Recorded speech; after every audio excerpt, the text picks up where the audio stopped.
So CNN went to one of the states that would be hit the hardest by these tariffs, the crucial swing state of Michigan, to find out how people feel. Erica Hill is out front. A proud third-generation Chrysler employee, Chris Vitale works on the engines of the future. I am the engineer's hands. I put things together. For years, politicians have campaigned for the support of the country's nearly 1 million auto workers. Now their future is linked to immigration and the president's push for stronger borders. I feel like he wouldn't have to resort to that if we had a Senate and a Congress that would enforce the borders. Vitale, who voted for Obama twice, supports President Trump and his tactics. People have endured much worse than expensive avocados or a few more dollars here and there, to protect the country. And I think that this is valid, what he's doing. I think it's the wrong way to go about doing it. It makes us look awful in the eyes of the world.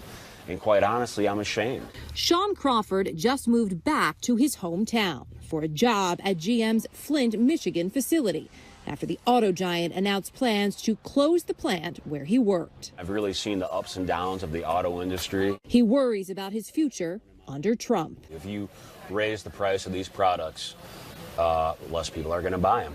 It's just common sense economics. And if less people buy these products that I'm building every day, then they're going to have to lay people off. How quickly do you think that could happen? Well, in the contract, it says they only have to give you 24-hour notice. This industry will not be able to survive in its current form with the increasing number of tariffs from Mexican goods. It just will not work. And this will directly and immediately affect the American consumer. After 25 years in the volatile auto industry, Vitale believes they can weather a storm and is confident this president has his back. The idea that somebody would actually fight for us after being told for years and years, oh, you don't matter, you're going the way of the buggy whip. He's won legions of fans for doing that.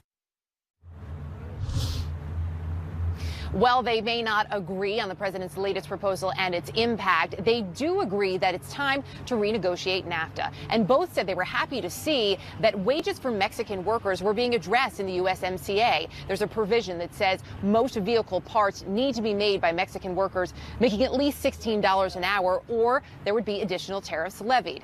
Of course, with this new proposal and those new tariffs, Aaron, there is also concern that the USMCA itself is in jeopardy tonight. Wow. All right, Erica, thank you very much. And I want to go straight now to Republican Congressman Mike Gallagher of Wisconsin, another crucial swing state.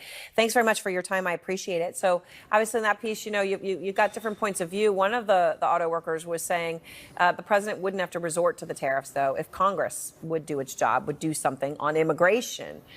What's your response to that?